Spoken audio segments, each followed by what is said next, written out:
ஓம் நம சிவாய. வரலட்சுமி பூஜை செய்யும் முறை பற்றி பார்க்க போகிறோம்.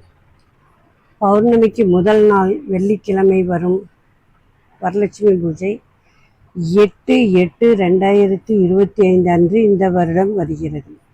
வரலட்சுமி பூஜை செய்வதால் மாங்கல்ய பாக்கியம் கூடும், சகல சௌபாகியங்களும் கிடைக்கும்.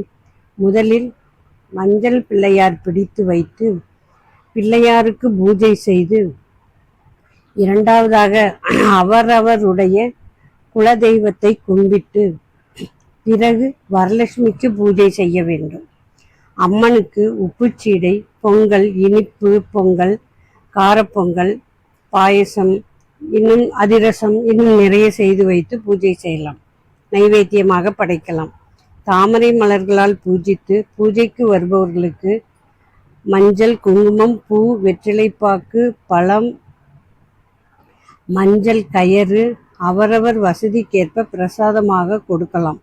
நோன்பு கயிறு பூஜையின் போது மஞ்சளில் நனைத்து காய்ந்த கயிற்றில் விரலி மஞ்சள் கட்டி காப்பு கட்டி கொண்டு பூஜை செய்ய வேண்டும்.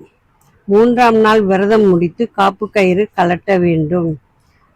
பூஜை செய்ய நல்ல நேரம் வெள்ளிக்கிழமை காலை 9:15 10:15 AM வரைக்கும், மாலை 6:30 PM இருந்து 7:30 PM வரை நல்ல நேரம். வெள்ளிக்கிழமை 8/8/2025 அன்று செய்ய வேண்டிய பூஜை. ஓம் நம சிவாய.